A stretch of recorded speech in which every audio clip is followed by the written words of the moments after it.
What if the obstacles in your life aren't roadblocks, but divine stepping stones leading you to the fulfillment of God's perfect plan?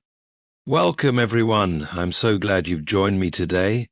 Have you ever found yourself in a season of waiting, when it feels like nothing is happening, and you're left questioning if God is still listening to your prayers?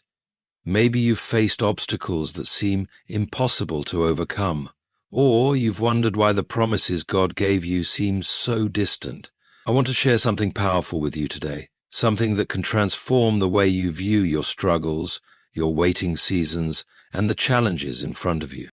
What if I told you that God is not only with you in the waiting, but that He's using this very moment to turn your faith into reality? What if the obstacles you're facing right now are part of the divine plan He has for your life? Stick with me, because by the end of this message, I believe you'll see your journey in a whole new light. You'll realize that God is not only faithful to His promises, but that He is actively working behind the scenes to bring His purpose to life in you. So, let's dive into this together and discover how God's timing, His perfect plan, and His unwavering faithfulness are shaping your life in ways you may not even realize yet. Stay with me until the end, because this could be the message that changes everything. God's nature is faithful and unchanging. This is not a poetic exaggeration, nor is it a hopeful ideal that comforts us in difficult times. It is truth, eternal and unwavering.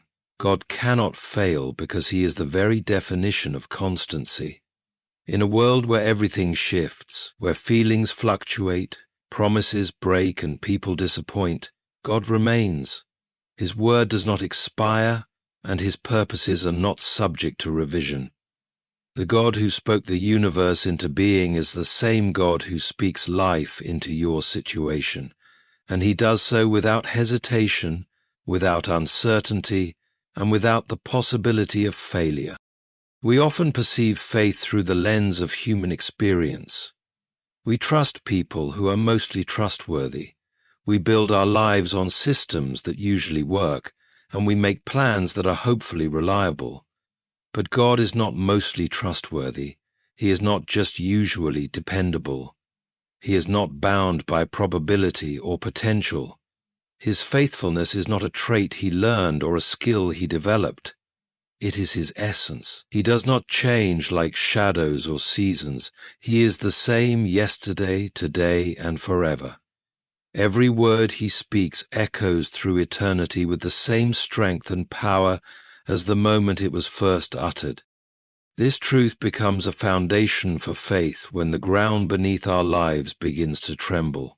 When prayers feel unanswered and circumstances look unyielding, we must anchor ourselves not in the evidence of sight, but in the certainty of who God is.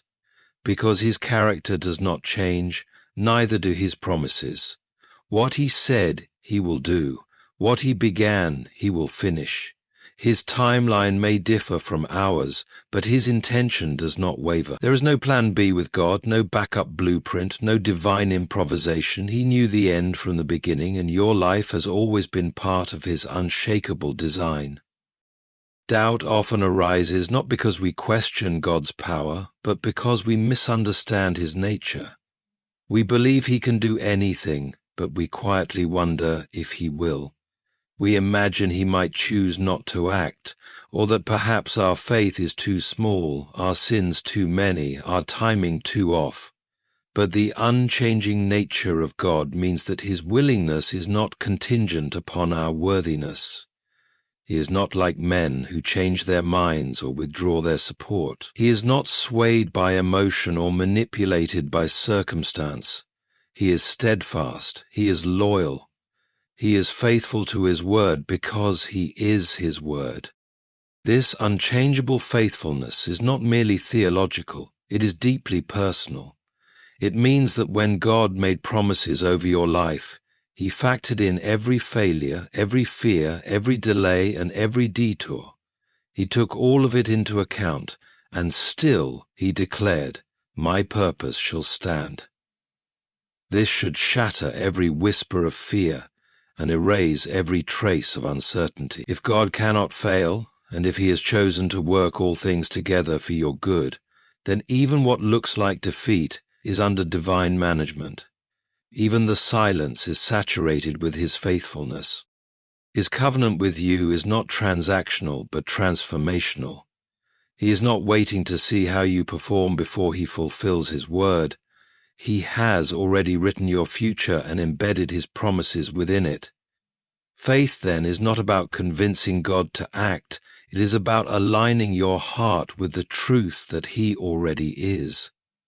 When everything else fades, falters, or fails, God remains. His mercy is new every morning, not because he recalculates his love each day, but because he never stops being who he is. That is why you can walk in faith, not because of how strong your belief is, but because of how immovable your God is. The storms that rise in life are not proof that God is absent. They are often the stage upon which his faithfulness is most clearly revealed. He does not need calm waters to be God. He does not need perfect circumstances to keep his promises. He speaks to the storm, and the storm must obey. He walks on the waters that threaten to drown us. He multiplies the little we have and makes it enough. His nature is not altered by our lack. His power is not diminished by our weakness, and his faithfulness is not subject to expiration. What he said over you, he will bring to pass, not because you are flawless, but because he is, not because you never doubt, but because he never changes. Faith is not wishing, it's trust anchored in truth. In the realm of Christian belief, faith is not a vague hope or an emotional high that flickers in the candlelight of Sunday morning worship. It is not mere optimism or positive thinking dressed in religious language. Faith is a bold, confident trust in the nature, word, and will of God. It is rooted in reality, not the reality we see, but the one God has declared. Faith begins where God's truth is received without condition, and it becomes powerful when it is held on to, even when evidence seems absent. Wishing is passive. It dreams but doesn't move. It hopes without direction, desires without promise, and longs without assurance. Wishing stands outside the gates of heaven, looking in with wonder. But faith walks through the gate because it knows it belongs. Wishing says, "Wouldn't it be nice?" Faith says, "God said it, and I believe it." Faith doesn't merely imagine what could be. It grabs hold of what God has said already is and refuses to let go, even when the seen world contradicts the unseen truth. This is the kind of faith that pleases God. Not a fragile emotion that changes with the wind, but a steady conviction that God is who he says he is and that he will do what he has promised. Faith is substance, not shadow. The Bible calls it the substance of things hoped for, the evidence of things not seen. Substance is not illusion. It is the beginning of reality taking form. When a believer walks by faith, they are not living in denial of the world's circumstances, but in alignment with heaven's perspective. To trust in God is to tether yourself to the truth that never changes. His word is not a suggestion, it is a decree. His promises are not poetic expressions, they are eternal realities waiting to manifest. When a person anchors their soul in God's truth, they are no longer at the mercy of the storm. They may feel the wind, they may hear the waves, but they will not drift. Because their faith is not wishful thinking, it is anchored. Anchored faith survives because it is tied to the rock, not to the wave. This is why the enemy's fiercest attacks are not aimed at our comfort, but at our confidence. He wants to make us believe that God is distant, unreliable, or uninterested. He wants to recast God's promises as vague suggestions, and to turn our faith into fantasy. He knows that if he can detach our faith from truth, he can render it powerless. Faith apart from truth is just sentiment, But faith grounded in the truth of who God is cannot be moved. It will stand when feelings fail. It will speak when fear screams. It will act when logic hesitates. Because it is not dependent on the visible. It is grounded in the invisible, God who reigns eternal. Throughout Scripture, the men and women who walked by faith were not dreamers detached from reality. They were believers connected to divine reality. Noah built a boat in a drought because his faith was tethered to the word of a God who had never lied. Abraham left his homeland not because he had a good feeling, but because he trusted the voice of the one who called him. Moses raised his staff not because it made sense, but because he knew the one who said, "I will be with you." Faith, real faith, always looks foolish before it looks fulfilled. But it is not foolishness, it is foresight in action, seeing what God sees before it comes to pass. Faith, when it is anchored in truth, gives you stability when the world around you is chaos. It enables you to walk with peace when the outcome is unclear.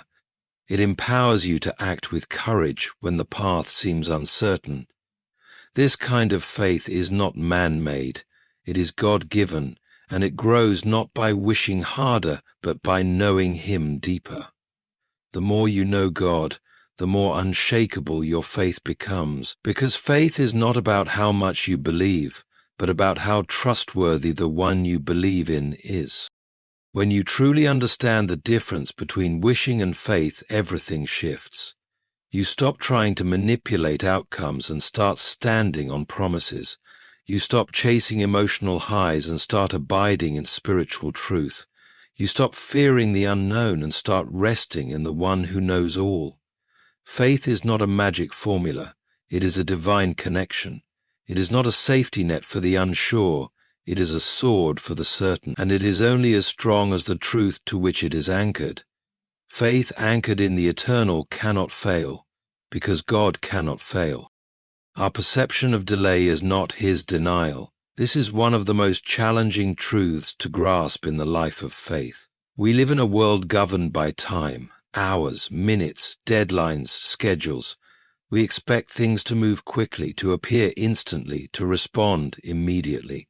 And when God seems to move slowly, when answers feel postponed, or progress looks invisible, we are tempted to question not only His timing, but His intent. We begin to wonder if perhaps the promise was not real, if the vision was only our imagination, if the prayer has fallen on deaf ears.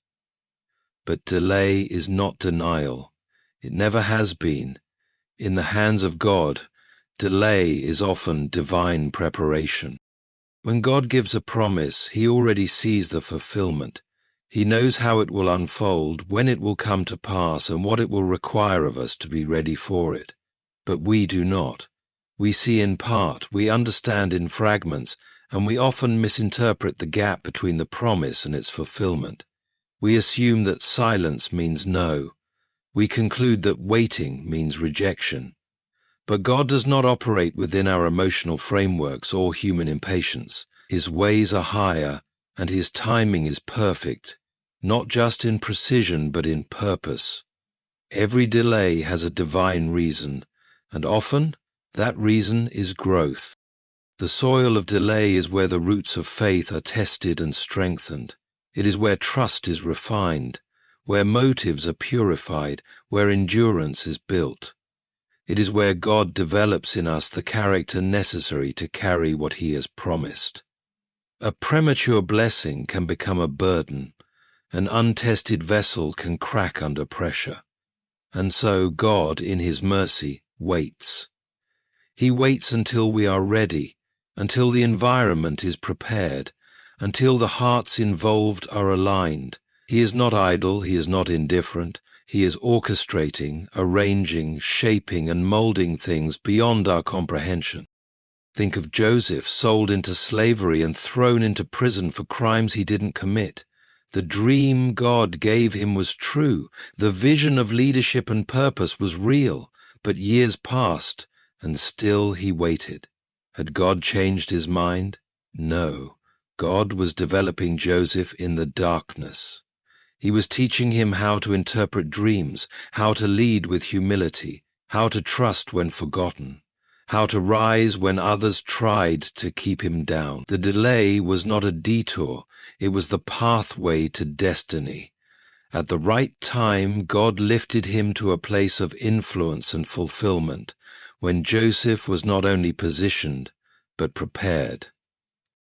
Or consider David, anointed as king while still a shepherd boy, but it took years of hiding in caves, running from Saul, enduring betrayal, and learning to lead out of sight before he ever wore the crown. The delay was not a mistake. It was the proving ground of a king. God does not rush his process, because his aim is not just fulfillment, it is transformation. He is not only trying to bring something to you, he is trying to do something in you. Into you. Delay exposes what we really believe about God. It peels back the layers of our confidence. Do we trust him only when it's fast, only when it's visible, only when it makes sense? Or do we trust him when everything around us says nothing is happening?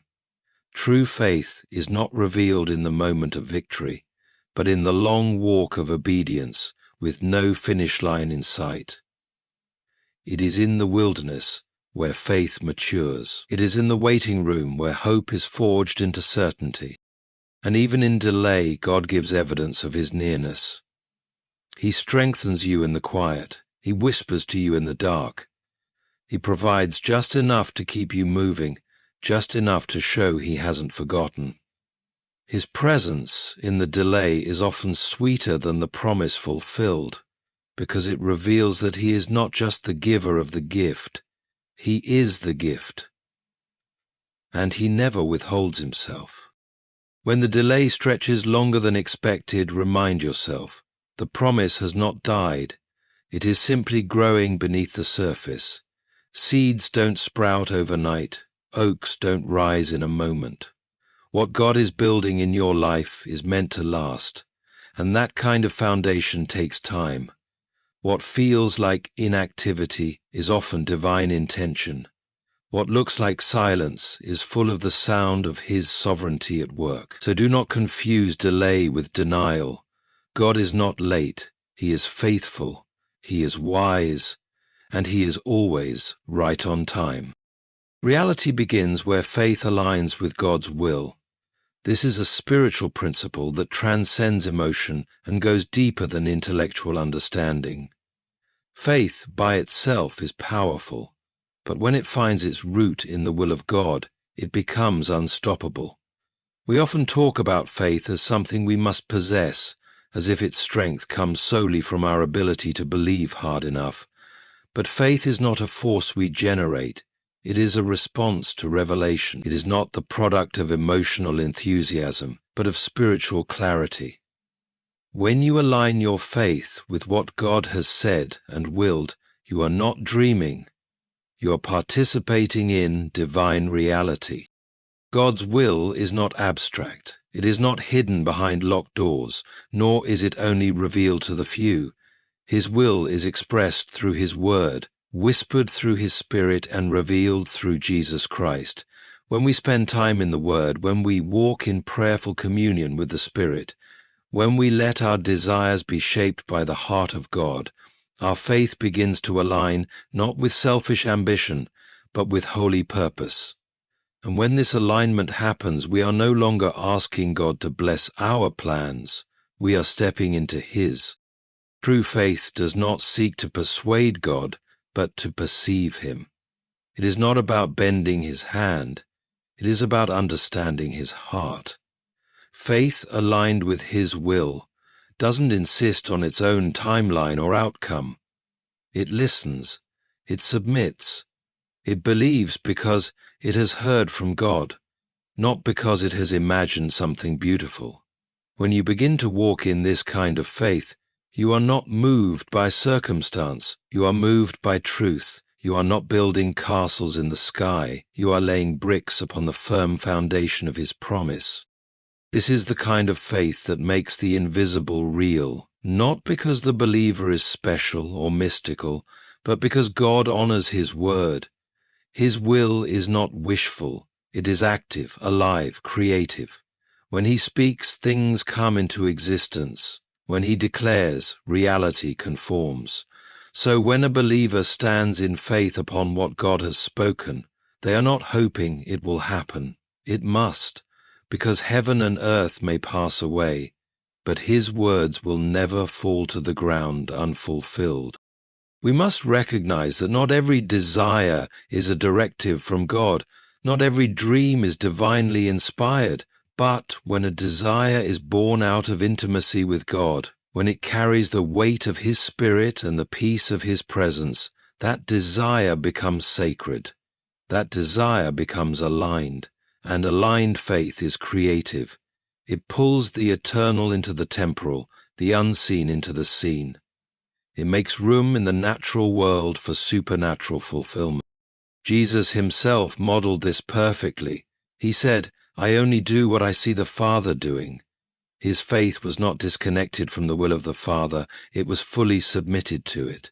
He walked in authority not because He wielded power apart from God, but because His will and the Father's will were one. When He spoke, things changed, not because He was wishful, but because He was aligned. When you and I begin to live that way, our prayers shift, our declarations carry weight. Our confidence is no longer fragile, because it is built on more than hope. It is built on heaven's agenda. This is why intimacy with God is the foundation for powerful faith. It is in His presence that we are shaped. It is in His presence that our ambitions are refined. It is in His presence that we stop asking, "God, will you do what I want?" and start asking, "God, what do you want to do through me?" When that exchange happens, faith finds its fire.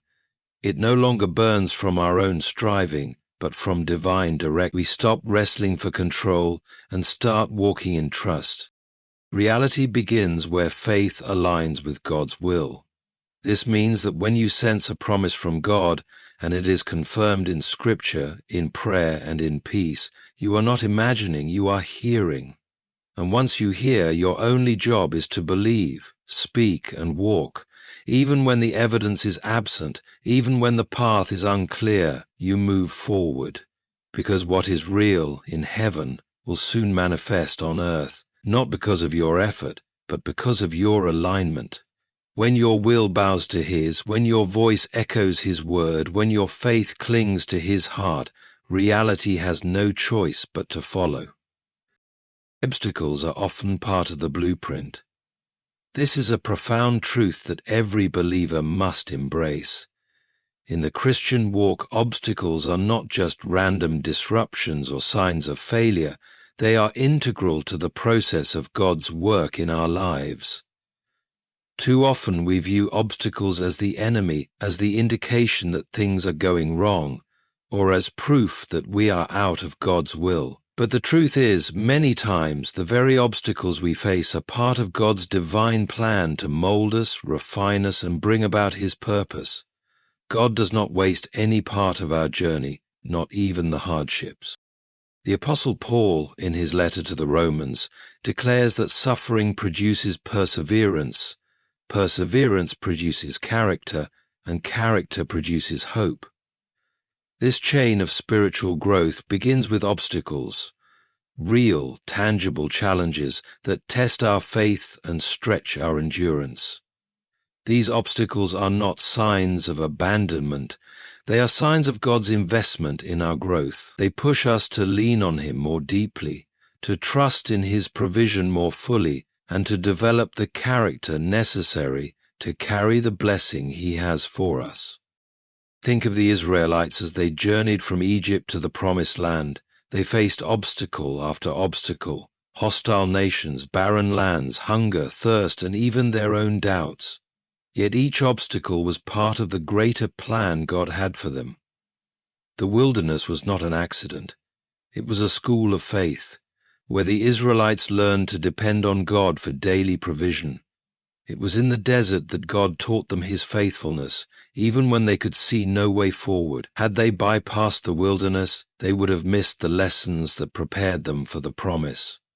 Obstacles in the wilderness were not the end of their journey. They were the very means by which they were shaped for the destiny God had already declared over them. Similarly, think of David, the young shepherd boy who was anointed king but had to endure years of hardship before stepping into his rightful place on the throne. First, he faced rejection by his family, then the brutal pursuit by King Saul, and a life filled with peril. David could have easily questioned why God would allow such hardships after promising him a kingdom. Yet these obstacles were part of the blueprint. They were shaping him, teaching him leadership, humility, and the heart of a king. Each obstacle refined him, making him ready for the task ahead. Had he been crowned king immediately, he would not have been prepared for the weight of the throne. But in the process, God was building David into the man he needed to be. In the same way, when we face challenges, we must resist the temptation to see them as roadblocks to God's blessing. Instead, we must recognize that they are often the stepping stones he uses to prepare us for greater things. The obstacles we face today are not signals of defeat. They are the tools God uses to refine our character and strengthen our faith. The very thing that seems to delay the promise may actually be what God is using to bring us into alignment with his perfect plan. Consider the example of Jesus. He is the ultimate picture of how God uses obstacles to fulfill his will. The cross was the greatest obstacle the world had ever known. It was a symbol of shame, suffering, and defeat, yet it was God's ordained pathway to redemption. The very obstacle that seemed like the ultimate failure was the key to salvation. Jesus' willingness to face this obstacle, to embrace the pain and the rejection, was the fulfillment of God's eternal plan. Through this, we see that obstacles are often the very means by which God brings his promises to fruition. In our own lives, we may face obstacles in various forms: unanswered prayers, unexpected losses, financial struggles, relational difficulties, and even our own personal weaknesses. But these challenges are not signs that God has abandoned us or that his promises have failed. They are, in fact, part of his divine blueprint for our lives. God does not waste our pain. He does not allow obstacles for the sake of causing us harm. Every difficulty is part of a greater purpose, a purpose that God is weaving into the fabric of our lives. It is essential that we see obstacles through the lens of faith. When we do, we realize that they are not opposing forces, but opportunities for growth, transformation, and deeper dependence on God. God does not promise us a life without obstacles, but he does promise that he will use them for our good. His word assures us that all things work together for the good of those who love him and are called according to his purpose. This means that even the challenges we face are working together for our benefit, shaping us into the people he desires us to be. So, the next time you encounter an obstacle, do not let it derail your faith. Instead, ask God to help you see it from his perspective. Understand that obstacles are often part of his divine blueprint for your life. They are the refining fires that prepare you for the purpose he has called you to fulfill.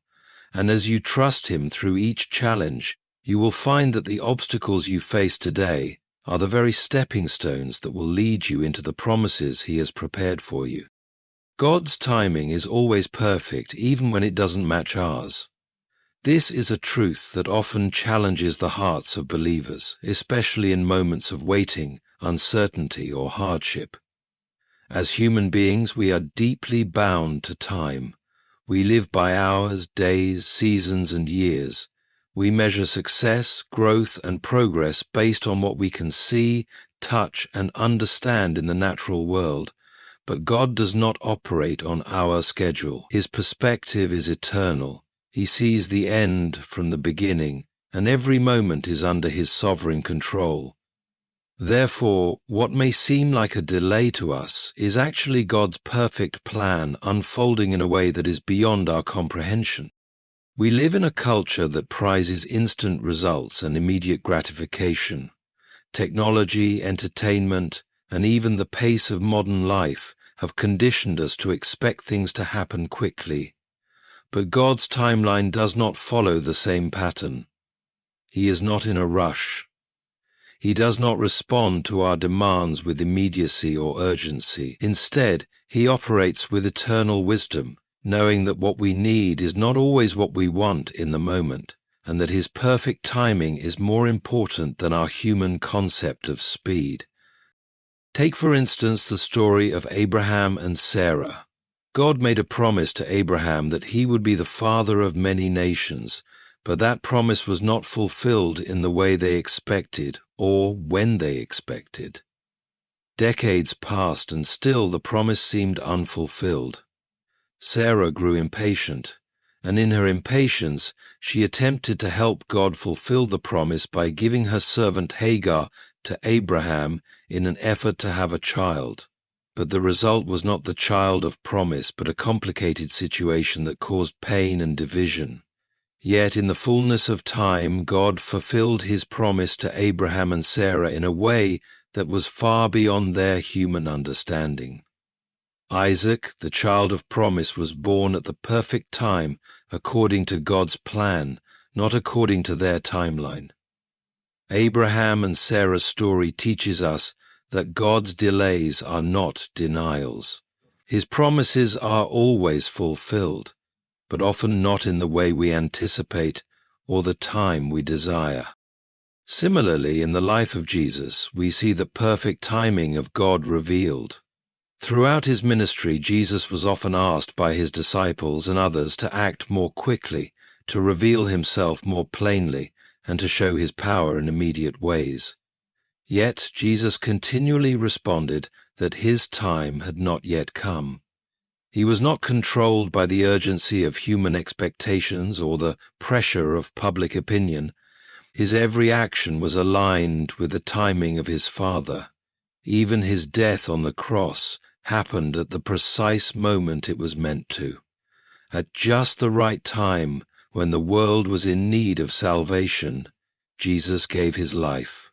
The Apostle Paul affirms this when he writes, "But when the set time had fully come, God sent his Son."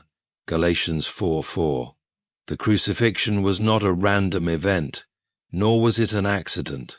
It was the culmination of God's eternal plan, perfectly timed for the redemption of humanity. God's timing is not just about the big moments in history. It is also about the small, intimate details of our lives. We may pray for a breakthrough, for healing, for provision, and yet the answer seems delayed. We wonder why God does not act according to our schedule. But we must remember that God sees the full picture. He knows what we need, when we need it, and how it will best fulfill his purposes in our lives. Sometimes, what we perceive as a delay is simply God preparing us for something greater. He is working in the background, orchestrating circumstances, refining our character, and aligning everything according to his perfect plan. This is where trust comes in. Trusting God's timing means acknowledging that his ways are higher than ours, and his understanding surpasses our limited perspective. Trusting God's timing means surrendering our timelines and choosing to rest in the knowledge that he is in control. It means that when we face delays, we do not see them as obstacles or signs of God's absence, but as opportunities to deepen our trust and reliance on him. Trusting God's timing means we can let go of our anxiety and allow peace to flood our hearts, knowing that he is always working, even when we cannot see it. The Bible encourages us to be patient and to wait on the Lord. Psalm 27:14 says, "Wait for the Lord, be strong, and take heart and wait for the Lord." Isaiah 40:31 reminds us that those who wait on the Lord will renew their strength. Waiting is not passive, it is active. It is a season of preparation, of growth, and of deepening faith. When we wait on God, we are not sitting idly by. We are trusting, praying, and continuing to walk in obedience, even when the fulfillment of His promises seems distant. God's timing is perfect, not because it aligns with our expectations, but because it is rooted in His infinite wisdom and love for us. His timing ensures that we are fully prepared to receive what He has for us, and that the glory of His work in our lives will be revealed in its fullness. Even when it seems like nothing is happening, trust that God is at work, orchestrating every detail. When it feels like He is silent, trust that His silence is purposeful. In conclusion, let us be reminded that God does not fail. His promises are sure, His word is unbreakable, and His timing is always perfect. Through every delay, obstacle, and challenge, God is turning our faith into reality. As we journey through life, we are called to trust in His process, knowing that He is always at work behind the scenes, even when we cannot see it. Our faith, when aligned with God's will lead us to the fulfillment of His promises, and we will witness His mighty hand at work in our lives. The obstacles we face are part of the divine blueprint that He is using to shape us into who we are meant to be. His timing may not match ours, but it is always right. And when we trust in His perfect plan, we will experience the reality of His promises in ways beyond what we could imagine. Thank you for being part of this time together. I pray that this message strengthens your faith, encourages your heart, and draws you closer to the One who never fails. May you continue to walk in His perfect timing, trusting that He is always working for your good and His glory. God bless you.